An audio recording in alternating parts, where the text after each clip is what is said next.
This is not my wisdom. I share it with someone called Alan, who's very dear to me, and he's built and sold 4 companies, starting with the first one that ended up getting acquired by, Next back then. And so Alan is deeply wise. He's this fantastic sage. And I remember really struggling with the generalist point. We'd raised our first round of funding. I'd made my first 3 hires, and I sat down and I was like, Alan, what's my job? And he had this wonderful perspective, which was, Tess, you're really the keeper of the context. And that context gives you the ability to dip into something just enough to figure out what good looks like. And then your vision, your drive, and your ability to storytell allows you to go and find the person to then come in and do that because you know what good looks like. I'm Hattie Willis, your host, and each episode I talk to an entrepreneur, investor, or startup expert to unpack their hardest moments, biggest wins, and hard-earned advice so we can shortcut our learnings as founders together. This episode, I'm joined by Tess Cosad, the CEO and co-founder of Béa Fertility. As someone who takes much of her inspiration from injustice, Tess saw the pain and difficulties many people were going through in their attempts to build a family, with access and affordability making the journey even more stressful and heartbreaking for many. In comes Béa Fertility, a company that provides clinical-grade fertility treatment that can be shipped straight to your door and costs 1/20th of what IVF would. Tess has always been passionate about building businesses that make an impact. She was the first woman to lead a digital startup program to female entrepreneurs in Saudi Arabia in 2018, and is also a pioneer of the FemTech industry, having gained experience working with Hers by Design and Emberson Ventures, a B2B marketing agency. Despite often being one of the few women in male-dominated VC circles, Tess persists in her commitment to bring about positive change and support impactful solutions by pushing evidence-based strategies and supporting founders who adopt similar change-driven principles. This episode we discuss mistakes and lessons learned from Tess's previous startup ventures, the importance of speaking to your users or customers, cannot overstate that one enough, the importance of storytelling and how this became Tess's skill set, why being the keeper of the context is your most important role as CEO of a startup, the process of finding mentors, the struggles of finding an investor and raising funds, and the importance of keeping your mission throughout the process, and much more, including hilarious stories that had our editor chuckling almost the whole way through the edit. Let us know what you think. So, first of all, welcome to the show. It's so exciting to have you here. So good to be here. I'm so excited to be here. I really want to dive into the startup, but I want to first get a sense, because you had been in startup world for a while, working on accelerator programs. So how did you get into this world and what was that like? I've been in the startup world for a long time, although I refer to this as my first startup, mostly because it's my first venture-backed startup, so it kind of feels like my first one. But actually, when I did my master's degree, as with every sort of business school experience, you have to do a group project. And I, with zero humility, thought that I had a fantastic group project and that it should be a thing. And so got hired by a media company to go and build the thing. Okay. And, wasted a lot of time and a lot of someone else's money to learn a lot of lessons and leave after 9 months. Okay, so talk us through. We have a lot of first-time founders listening. We love to shortcut lessons here. What were some of the biggest real, oh my God, I wish I hadn't done that moments? Oh gosh, speak to your users. I built in isolation because I was too shy to talk to any of our potential customers.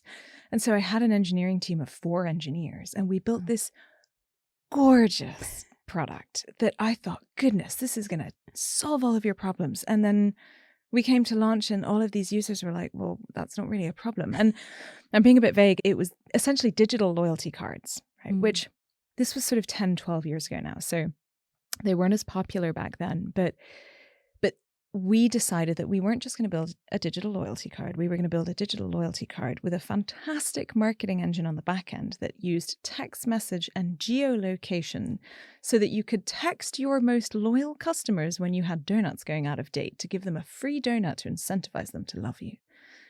And so we built this entire back end. And a lot of these small business owners just looked at me and they were like, oh, why? But I don't have donuts that go out of date because I manage my stock well. And I thought, And so we essentially went and built a product that solved a problem that didn't exist. And a part of the product was actually giving people iPads. And this was the funniest thing. We leased a bunch of iPads from Apple through their business program and gave these iPads to these business owners. And of course, when it folded, we needed to get the iPads back. Oh my goodness, the stuff that was on these iPads when we brought them back was so funny. One person had clearly given it to their kids. Another was clearly doing things that I was like, I don't want to know, wipe it and just go back to Apple. Like, it was really very funny, actually. Oh my God. But yeah, speak to your users. Make sure that you're solving a problem that they actually have before you go and build it. And I think actually that's such a good example, because so often I think we hear these stories with examples where the idea sounds stupid in hindsight. Actually, I was listening, I was like, yeah, I get it. Like, interesting. Right. I would assume people have things going out of stock. That seems like a fair assumption. Yeah. But even with those, you've got to go and test it. You do. And also you've got to compare the value of the stock that's going off with what you're charging these businesses per month for this solution.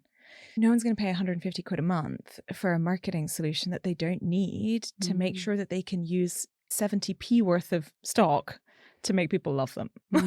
It just doesn't. There are so many logic jumps there. And I think for sure what I took away from that was make sure that you're actually solving a real problem. Never not relevant as a piece of advice. Exactly. So from there, you move into helping startups, or is there a bit in between? What's the next leap for you? Yeah, there was a little bit in between where I was approached by someone who wanted to start a group of ad agencies and asked if I'd be willing to start one of the agencies in the group. And at the time I was 21 and maybe I was 22 at this point. And I thought, sure, why not? I'll start an ad agency. I mean, honestly, sometimes I look back and I think, on what grounds? With what experience? But off I went and I started an ad agency and I ran that for 3.5 years. I learned a lot. We were very much a B2B ad agency. So like, I don't know, drones that did inspection of oil and gas platforms, really niche technologies. But I think what I started to tap into is a true love of finding stories that are interesting and telling them. So, you put gas in your car and everyone just kind of does that, right? And you don't think about it. But for me, there's like a real kernel of interest in, well, how did that get there? What's the story of the guy who worked on the rig, who pulled it out of the ground? And where are the humans along that journey? And I just find it so fascinating. And so I really tapped into storytelling, running that ad agency. And then I came out of that and started working as a freelance chief marketing officer for smaller companies that needed a day or two a week. And that was then the next sort of 5 years of my career. I love that. And it's actually interesting because we were talking about with a previous guest, Andy Ayeem, your skill set is your safety net. And it seems like you found this skill set. I'm curious whether it becomes this common thread. I suspect it will, storytelling. And so what about working with early stage companies did you enjoy? I think there's an energy. There's a limitless sort of possibility, but also on a more practical level, I'm a true sort of generalist jack of all trades.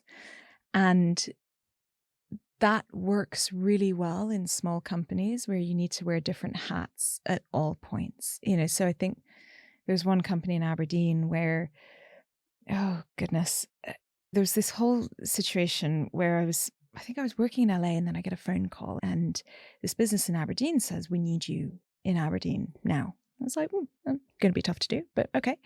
And as it turns out, because we were grant funded, someone sort of digs into the founder's past and thinks they've found something that actually didn't exist. And as it turns out, ITV is about to run on 5 o'clock news a story that the Scottish government is funding drug lords. So, that escalated really quickly. It really It's not where I saw that going. And so I fly back to Aberdeen. I'm like, right, well, I've never dealt with a PR crisis before, but there's no one else here who will. So, okay, let's figure it out. And I love that. I love that. And so I think because I am a relatively solid jack of all trades, I know just enough to honestly be slightly dangerous at something really and not very good, but it makes you very effective in a certain stage of a business. And one of the reasons I ask is I think founders, particularly those who are at a point where they're thinking, should I shut down my business, have no idea what they can do. Because to your point, you've been a bit of a generalist. And I think Millie Tomati, who came on the podcast, talks about this. She has something called Generalist World, all about how do you use that skill set? How do you grow it? But I love that you've already tapped into this sense of that value, even before you've gone and done your first venture-backed startup. Yeah. And I think, this is not my wisdom. I share it with someone called Alan, who's very dear to me. And he's built and sold 4 companies, starting with the first one that ended up getting acquired by, Next back then. And so Alan is deeply wise. He's this fantastic sage. And I remember really struggling with the generalist point. We'd raised our first round of funding. I'd made my first 3 hires. And I sat down and I was like, Alan, what's my job? And he had this wonderful perspective, which was, Tess, your job is you're really the keeper of the context. And that context gives you the ability to dip into something just enough to figure out what good looks like. And then your vision, your drive, and your ability to storytell allows you to go and find the person to then come in and do that, because you know what good looks like. So you can go and then find that good. And you're just good enough to go just deep enough to figure that out. And I think it's so applicable to all founders. 100%. You are the keeper of the context, and your only job is to go just deep enough to figure out what good looks like, then go find good. That is exceptional. How did you meet Alan? How did he get involved? I met Alan on a boat in Cuba 12 years ago. Love that. I feel like there's another story there. There's another story there. He scuba dives.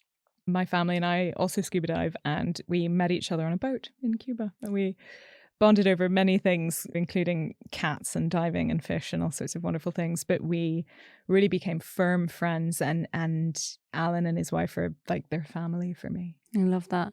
How has the process of finding mentors other than Alan, who you found on a scuba diving trip, been for you? Because I think this is also it's a bit of an area that feels like a black box for a lot of founders. You're told, go find mentors, go find advisors. Like, how?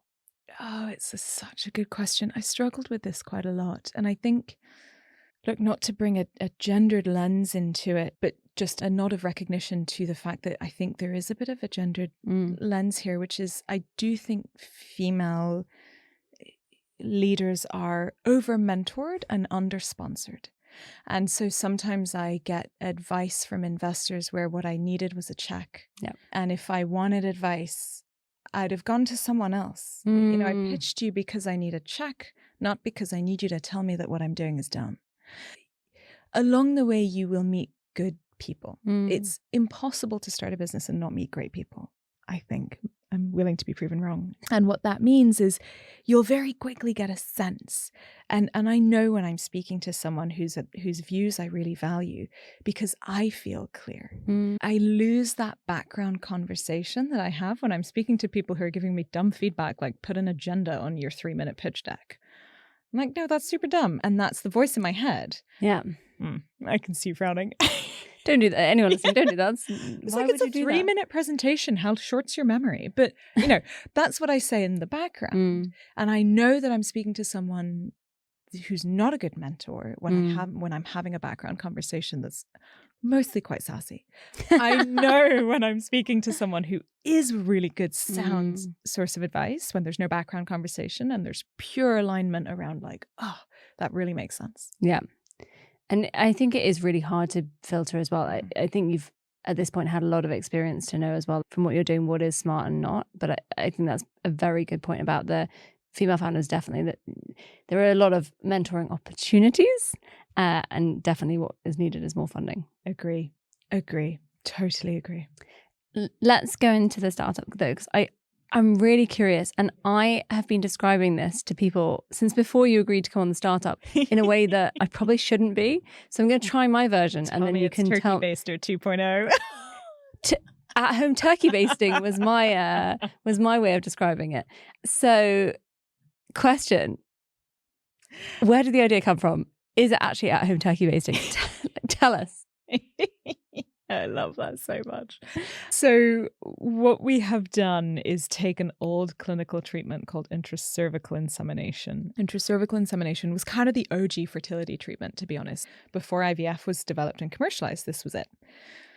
What it is essentially taking semen and placing it against the cervix using some kind of cup, barrier, something where you hold it at the cervix. And the whole idea is that by placing semen into the cervical mucus, you are essentially using the body's inbuilt reproductive Mm-hmm. system to conceive. And so, for example, cervical mucus is the perfect chemical partner for sperm. So it kicks off sperm capacitation. There are chemicals in it that change how sperm cells swim. So they stop just sort of zooming around and they start having a slightly more consistent pattern. And it allows them to reach the egg. I'm going to strongly suggest anyone listening right now, just to the audio, goes to the YouTube, because there are the most beautiful visual illustrations to how the sperm is moving that I think are going to be lost otherwise. Anytime I talk about I love sperm, it. The I have head's to going. move like a sperm, and it's really the most embarrassing thing. I love it. I love it. There's a whole language. But really, what the treatment does is by placing semen into the cervical mucus, you really maximize the chances of conception using the body's already inbuilt natural processes. Mm-hmm. Now, if it doesn't work for you, there is still IVF. Mm-hmm. Right. But I think for me, it is wild that we are marketed IVF as though it is our really only treatment option. And that's just fundamentally not true. IVF is the last step in the treatment pathway. Why on earth would you make that your first? Like, why on earth would you start with IVF? Because if that doesn't work, then what? And so talk me through who needs this. What is the kind of point between needing IVF and being able to conceive without anything? Yeah, so usually people catch us at a very specific point in their journey where things clearly aren't working and they're frustrated. Maybe they've been trying at home for sort of 6 months-ish. They're starting to get worried. 6 to 12 months. Depending on which country you're in, which medical system. I'll speak to the UK and the NHS for a second, but not great, to be honest. Like, call a spade a spade. Yeah. And so really the advice is often go home and try. Yeah. Just try for 24 months. Or 12 months or 36 months, depending on, where you live, which is so arbitrary. Postcode lottery always. Yeah. So arbitrary.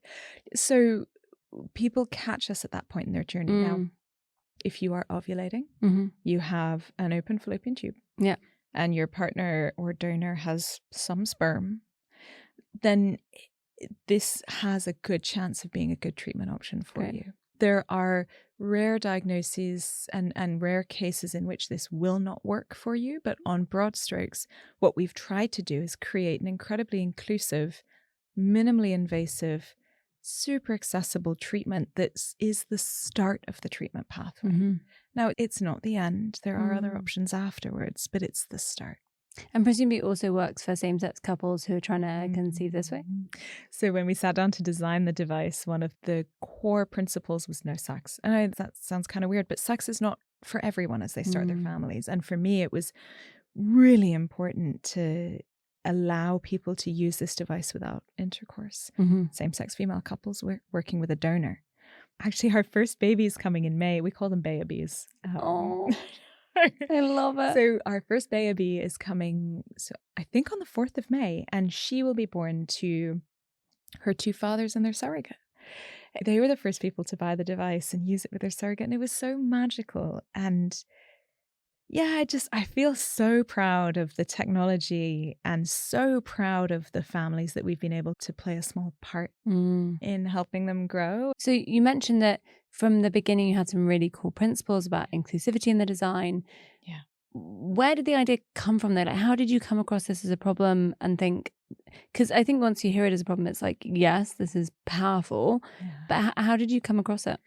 Yeah, it's a great question. I was knocking about really looking for something that I wanted to start, and I'm fundamentally and fantastically motivated by things that aren't fair.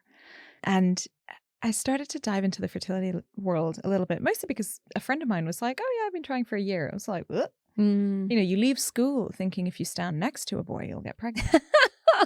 So I'm suddenly thinking... Your school sounds... Was it Catholic? It was in Texas. So okay. There are thereabouts. Okay. No comment. Yeah. Oh, Texas. So I think that started to really hook me and think, oh, what is this sort of murky world? And then I met an embryologist and we talked about technology and treatment. And the more you dive in, you think, oh, there's a treatment that used to exist. Why'd it go away? And then you realize that it went away because the fertility industry is incredibly privatized. It is fee-for-service medical care. And fee-for-service medical care means that the providers are incentivized by the highest fee. Yeah. Which is IVF. Yeah. Incidentally, it's also now egg freezing. But because fertility isn't life or death medicine, it's not cardiac surgery. So there's far less scrutiny of the sector, which means that it has privatized far quicker than other sectors of healthcare. Yeah. And we won't go down the egg freezing route, but it is a scary space right now to see just how much is happening there that is very much, I would say, morally. Women are being, I think, sold a lot of fear and also sold a silver bullet that probably isn't a silver bullet. Totally. It's, with the greatest respect, it's definitely not a silver bullet. I always find myself needing to make my position and Béa's position clear, which is the science of IVF and egg freezing is magic. Yeah. Oh, 100%. magical. The industry practice is manipulative. It's dog shit. And really what we're trying to do is shine a light on that. Yeah. It's not okay. Yeah. And egg freezing has been marketed as this insanely empowering thing. Well, I'll tell you what's empowering. By the time you freeze your eggs in the US, if you do it through a big US fertility clinic, what they don't tell you is, yeah, you can freeze your eggs. That'll be about $6,000, $7,000, $8,000. You want to store those eggs? Yeah. That's $1,200 a year. Mm-hmm. You want to use those eggs? That's $20,000 for IVF. Mm-hmm. You're in for $50,000 before you've even blinked. Yeah. And by the way, lots might not survive. For a percentage chance on the backside that they do not give you. And if they did, far fewer people would choose this path, I think. And so it is marketed as something that is empowering. It is delivered in the least empowering way possible. And that delta is where I get, well, really quite outraged. Totally with you. I love businesses that come from this place of like, this is unjust. Something's got to shift. So how do you go about getting started? Because your background is not fertility, as we've covered. No. So where do you go when you have this idea? What do you do next? I think for me, it was validating the technology and the treatment. If it was so great, why did it go away? Yeah. So a lot of work went into establishing and getting comfortable myself that this was something that could contribute to the treatment pathway, not just monetize people's vulnerability. So you get comfortable with that. And then you realize, well, it's a consumer-facing medical device, so we need money. And we need a prototype, and we need proof of concept, and we need all of these pieces to come together relatively in order. And just pausing there slightly, because I think this is something my co-founder Tim and I spend a lot of time with founders saying, you don't need money. And when we do this, we always say there's a caveat. And typically, if you're trying to create a consumer-facing product, particularly one in a regulated space, that's where we often stop saying you don't need money, because you just have to go through a lot more proof points. And we interviewed the founder of Day, who developed the first, she's fantastic. Love it, first CBD tampon. And she talks about how much she plowed in of her own money in debt in credit cards. And it is scary amounts. So the funding thing here, for anyone listening thinking, yeah, that's the normal path to doing a startup, just make sure that you're in a similar boat if that's the first thing you're going to. Yeah. So I think if you're dealing with something that requires regulation or hardware, the unfortunate reality is at some point you will need 100%. Money. Now, where there's some flex is at what point, but I guarantee you will need some kind of capital before you can start generating revenue. Yeah. And that was the reality for us. And I think this is a little bit full circle on why I consider this to be my first startup. Is because this is the first time I sat down and went, oh my goodness, I need money to do this. I had a deck and I had some lovely renders that put this sort of plastic stick next to an Aesop bottle of soap on a background. And I thought, how wonderful. And I thought I had it all figured out, and I had a budget that said it would cost me $420K to get to market. And I had this sort of wonderful Excel spreadsheet and a financial model. And I thought, I have clarity, I will raise. As it turns out, it's actually not that easy. Well, I mean, you're starting with some good bits of clarity, but sadly, the ASOS bottle is not the key. We all hope. It's not the key to success. Yeah. But I think really my starting point was, I honestly remember thinking, well, I need to educate myself a little bit. So I read a book. I actually listened to Brad Feld's book. I think it's called Venture Deals. Venture Deals. It is. It's brilliant, but I really, really recommend, if unless you're about to say it's terrible, but personally, I love it. Great. And I listened to it 3 times on Audible, like hiking in the mountains, absorbing this, because what occurred to me after 1 or 2 meetings is investors love to introduce complexity to maintain a power dynamic. right? And not all investors Yeah. caveat that, excuse me. But it's a good thing to be aware of when they're doing, because it does tell you something about the investor if they're doing that. Exactly. It is a huge red flag if in your very first meeting, someone's like, what's your pref class? Does it have like a leg pref?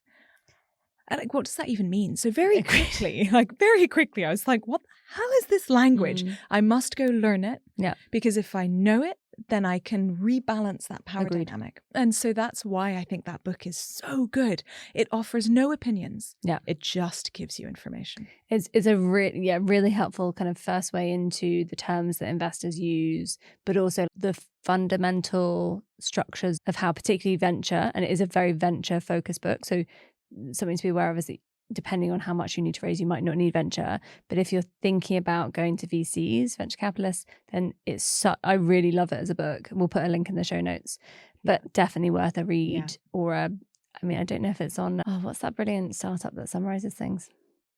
Blinkist. It might be on Blinkist. Maybe worth a look. I don't know. The other book that's actually quite good, I think it's called I call it the Idiot's Guide to Term Sheets. I think it's actually called the Pocket Guide to Term Sheets. It's this like 20-page book. And that's also a really great way to just get a bit of an understanding. But yeah, I think for me, raising money was about demystifying it and understanding the language and understanding what was going on. And the minute I had that, I felt a lot more comfortable navigating those waters. I mean, to be clear, I still learn something new every day. And so you read the book. What did that change about how you were going about fundraising tangibly? So does it change the amount you're raising? Does it change who you're asking for money from? The process? What does it change? Honestly, nothing. I think it would be remiss of me to pretend that I even had a plan. For me, I mean, it was COVID, right?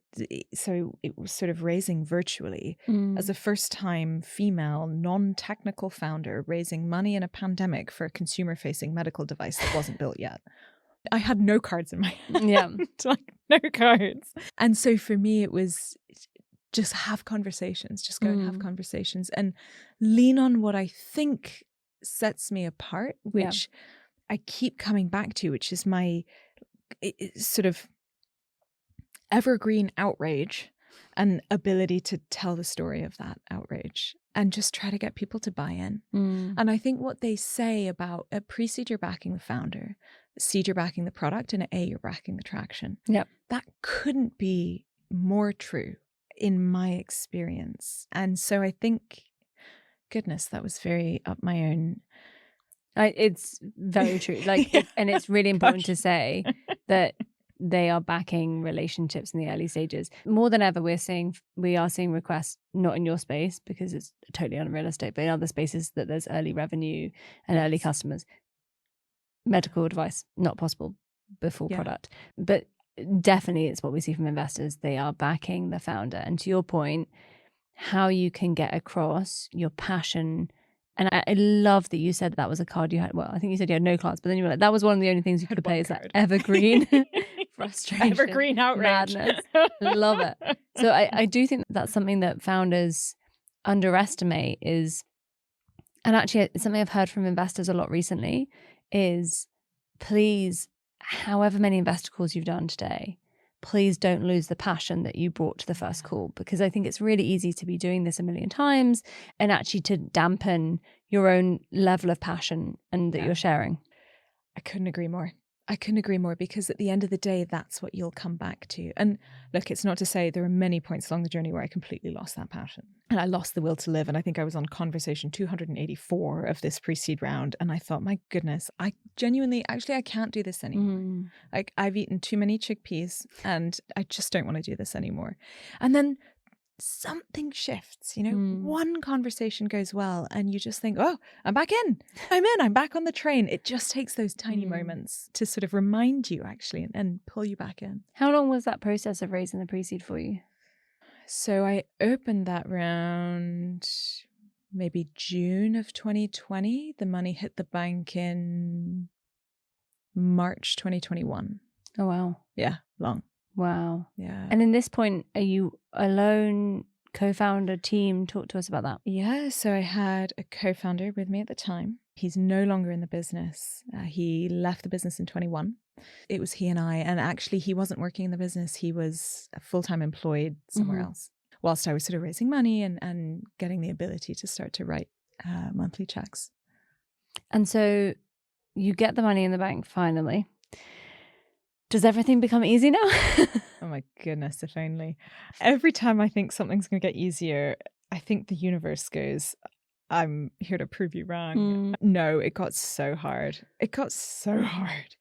I think for me, the rest of that year was completely consumed, honestly, completely consumed with not having a clue what to do and trying to figure it out. And I hired 2 people and they're brilliant.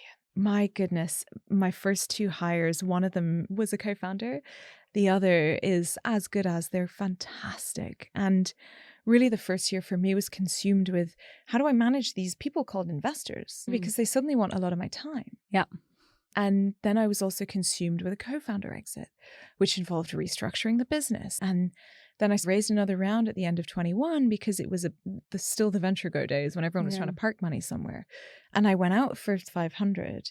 I came back with 1.8 and I had no idea what had happened. And so it sort of things just start to fly at you in a really interesting way. And I don't regret raising that money. I never regret raising money. You always need money. And it made me quite loose because I'd actually never lived through a funding downturn. So then it set me up for a really painful 2023 because I'm busy trying to get us out of, honestly, I'll be honest, I'm busy trying to pull us out of bankruptcy, 10K angel checks at a time. Yeah. I think some of the mistakes I made was I really believed that I had an incredible team. At that point, I had a team of, I think, 14. Wow. And so I'm busy trying to get us out of a funding hole, 10K at a time, doggedly believing that cuts is not the right answer. And I look back on that and I think, God, like it felt like the right decision at the time. In hindsight, it was not. It was not. And I think now one of my guiding principles is simplicity. Can it be done simpler with fewer people, fewer resources, and less time? And look, I'm testing that out. Maybe it won't work for us. But I do think it's a really important thing that founders get a bit thrown by with venture capital, particularly because in order to reach the kind of exit they want you to reach, they need you to be $1 billion company. You are going to have to grow so fast year on year. That means you're going to have to grow your team really fast. And it does make it really hard because as a founder, then if you struggle to raise the next round, and so many founders have hit this because of the market. Yeah. And so it can be nothing to do with you. You then struggle to raise the next round and suddenly you can't maintain the trajectory they've put you on because they put you on spending at a way that was never maintainable without more cash because they wanted you to raise the next round because that's their business model. So again, understanding all this I think is so crucial because then it does give you the chance to have some optionality. Totally. So in those few years, if you were advising your past self, if you were going to, sit around the advisory board, what would you have told yourself to avoid? What would you have told yourself emotionally as well? I think there's not enough time given to the idea of letting go of people is like a massive emotional burden. It's, and I have, I sort of wised up to that and now I have, and it's the worst. It's the worst because you bring people in and you sell them on how incredible a place it is to be. And then you're the one who has to tell them that they can't be there anymore. And oh God, like a piece of me dies every time I have to do it. I hate it. I hate it. But I suppose if I were going back, there's something that feels very poignant. I'll try to articulate it, which is my biggest mistakes happen when I do not take the time to listen to my internal dialogue and get a sense of, I hate the word gut feel because I love to have information when making decisions, but to be honest, to get a sense of my internal dialogue when I'm making decisions and when I'm in situations. We have gone the furthest astray when I have tuned that voice out. And I think one of the things that's so powerful is meeting people who have an ability to draw out your inner knowing and create a space where you can almost have a dialogue with yourself. And I'm lucky I have an incredible person who helps me do that. She just happens to be my best friend. And, we've known each other for decades, which is why we're so good at seeing that dialogue.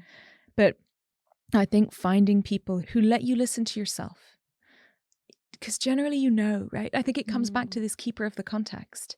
Your internal dialogue, it's not just your gut. It's all of that context that you have coming together. And so I think for sure, learning to listen to yourself and trust yourself is probably the biggest lesson that I continue to be served. Looking back, are there specific moments where you think, wow, I would have done something very different there? I think there are a few critical junctures where I maybe should have done something different. That moment in 23 when we were staring down the barrel of, honestly, 12 weeks runway. I should not have put myself through raising to sustain that significant a team. And to be honest, had someone sat me down and said, what are you doing? You're a class 1 medical device, a good year off market. What on earth are you doing with 14 people working on this? You should be 3. I don't think I would have listened to that. I really don't, because I was so determined to look after everybody, and it nearly cost me my company. And it cost me my health in a way, because I was so busy trying to raise enough money to sustain this team that I started getting nosebleeds and losing my hair and losing weight. Like taking baths was like a scene out of The Ring. It was really tremendously awful. And I should have woken up. I wish I had. I would have played things very differently. What was it in the end that made you wake up, do you think? Or was it just a kind of running out of time for it to feel different? I'd say that I've probably only started to wake up in the last 3 months or so. It's honestly taken a while, because actually being able to raise money has become my whole job. And when I do it, it signals to me that I've done a good job, and that it could not be less true.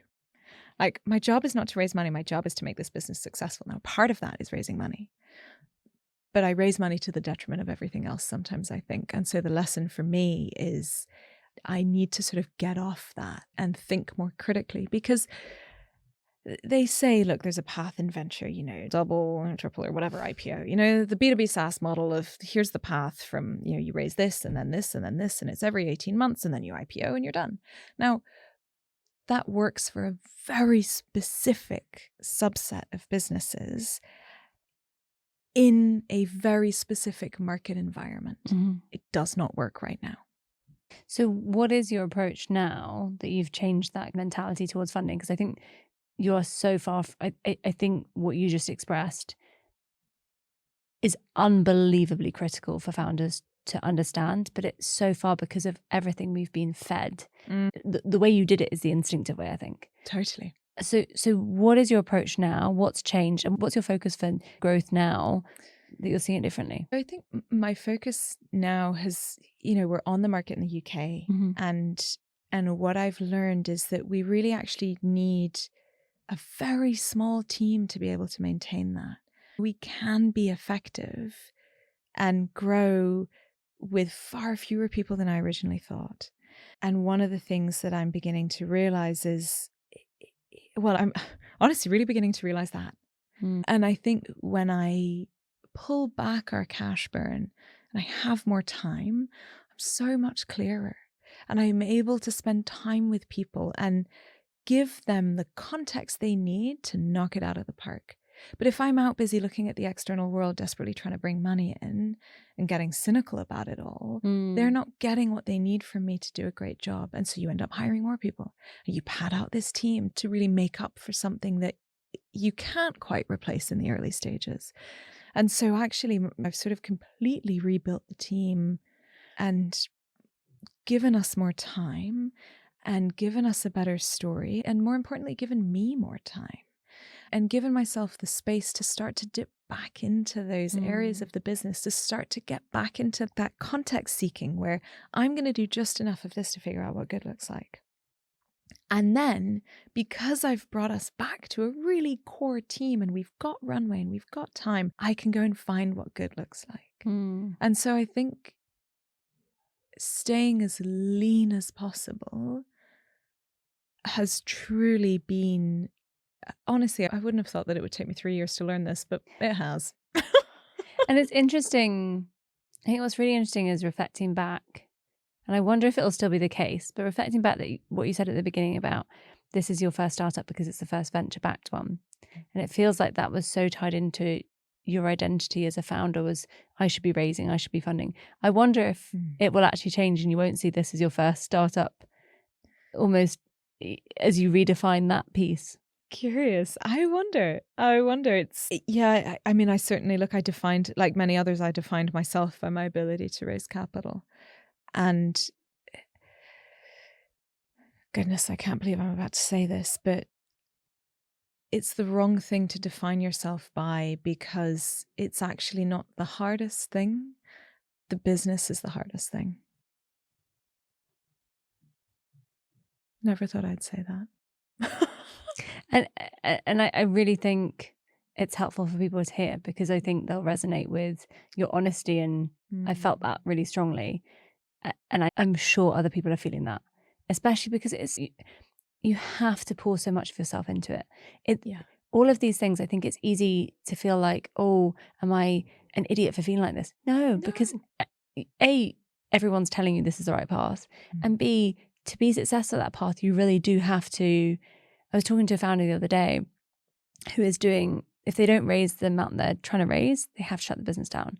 And she said, I'm simultaneously having to give it everything I've got and believe it can work, because otherwise how can I raise? But also thinking about, well, what happens if I suddenly don't have a company, a salary on this date? And it is an impossible tension. And I think it's no wonder that founders, so much of our sense of self and value, like, of course it can become tied up into that. Totally. And you tie your identity into the business that you're building. And boy, I feel that tension so much. That resonates so insanely powerfully, because on the one hand, you're trying to sell what feels to you like a sinking ship and convince people to put money into it, right? And so I'm on these pitch calls thinking, am I just like rearranging deck chairs on the Titanic? And then you look back into your business and you're like, oh, this is totally the Titanic.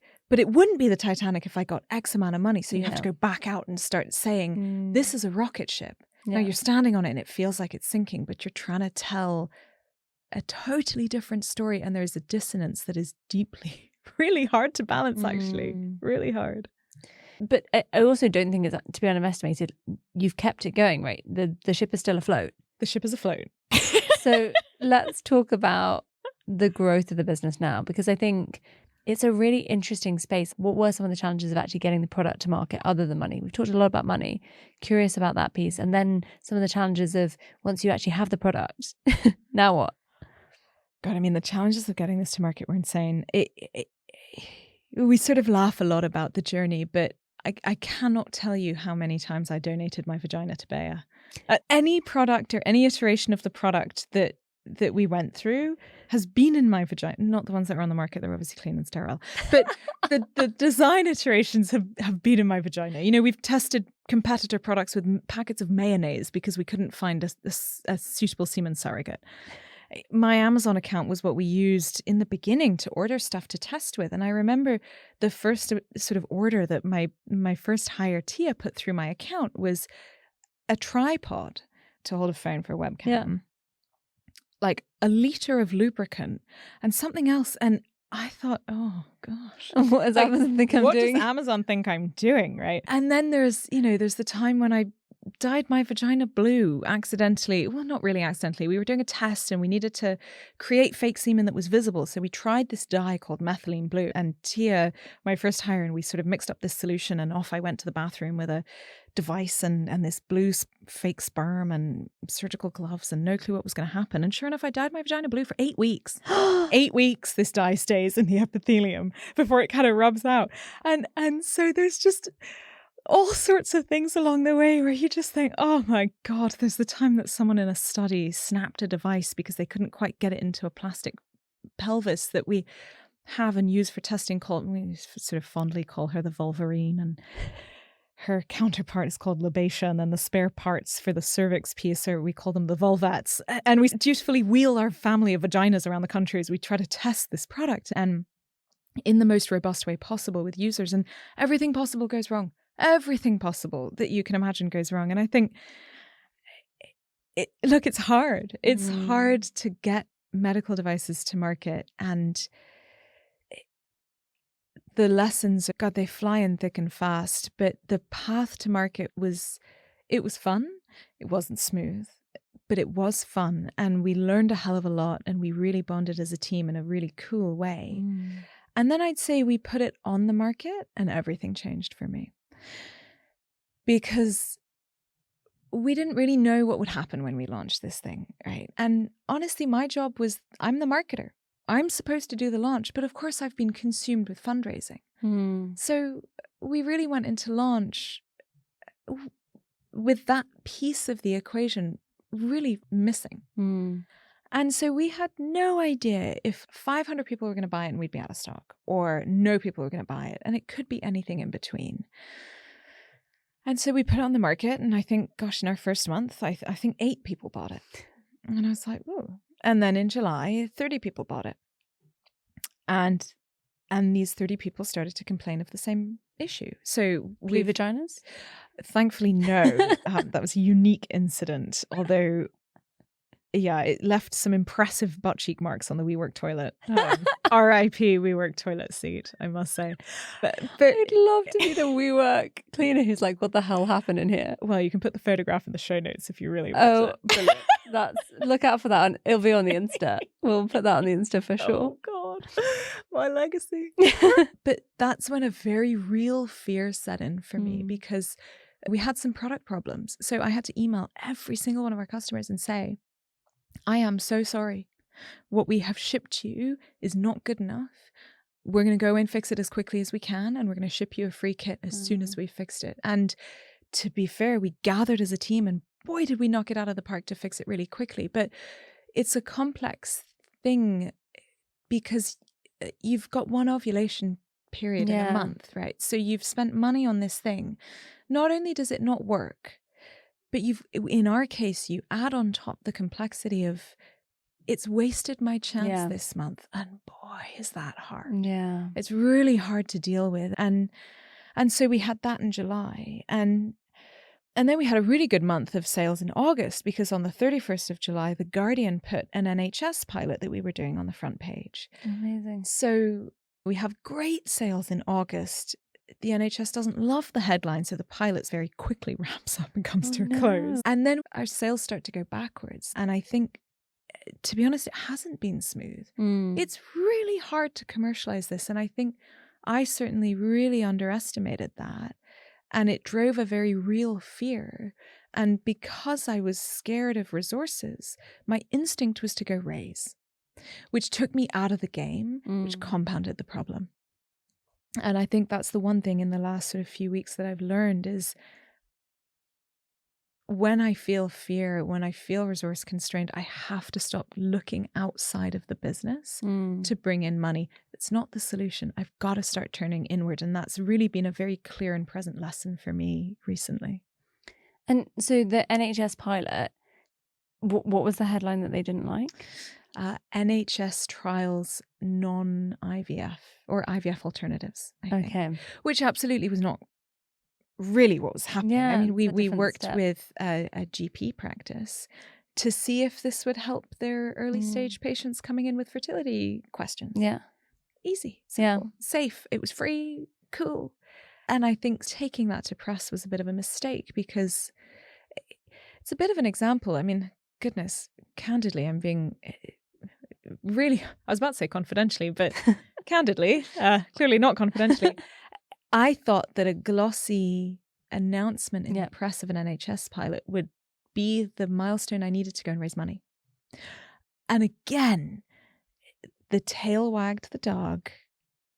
The headline did nothing to help the pilot. Yeah. The pilot shut down. And the pilot's what would have probably helped more with the raising. And I'm back here at square zero. Exactly. And so I think, you know, I really firmly believe that you'll keep getting served the same lesson until you learn it. And I've been served this one quite a few times now. Okay, but I love that you've got it. And I actually do understand why it takes a few to learn that one. Mm-hmm. So now the focus is on sales, marketing, because I actually love the other thing you mentioned. And I think you explained it as like, we had a load of fun testing the product. Yeah. And the names you give to the different like test body parts, love. Are you still having fun with the marketing, with the sales, with the reaching customers? How's that bit going? Gosh, it's prompting really real reflection in the moment for me. I don't know if we've had that much fun. And I think it's because I've really been very fear-driven throughout this launch. I think we have had fun. I think one of the most fun things for us is when people call us to tell us they're pregnant. Oh, what a joy. What a joy. I mean, goodness, last week we had someone call us. She's been trying for 13 years, and she's pregnant. And these are the moments where It's remarkable. like, oh God, it's remarkable. And our first baby coming in May, and her fathers are so excited they're getting the nursery ready. They sent us their first ultrasound photograph. And these are the moments that it's a different kind of fun. There's a different kind of pressure when you have a device on the market. I feel a very sort of heavy responsibility to our users, whereas when we're in development, you can be a bit more relaxed. And so I'd say it's a different kind of fun, but we are still really trying to have a lot of fun with it. When we first launched, we'd get so excited when someone bought a product that whoever got there first would put a number GIF in Slack. And so we did that right up to the 100th purchase. And we'd fight to get there first and try to keep some levity to it. But we're fundamentally doing a really cool thing. Yeah. And so naturally, it kind of stays quite fun. I love that. And I do think those little moments as a team make such a difference. What have been some of your biggest learnings, again, managing a team? You've talked about what your role is within the team. You've talked about your need to actually come back in and find more time to be with them. Were there any other big lessons? And you mentioned earlier, you had a co-founder leave the business. Always very respectful with co-founder dynamics. It's not always something people can and want to share on podcasts, and that's not a problem. But if there are things that you learned that maybe others going through co-founder questions can benefit from, it's always really helpful to share.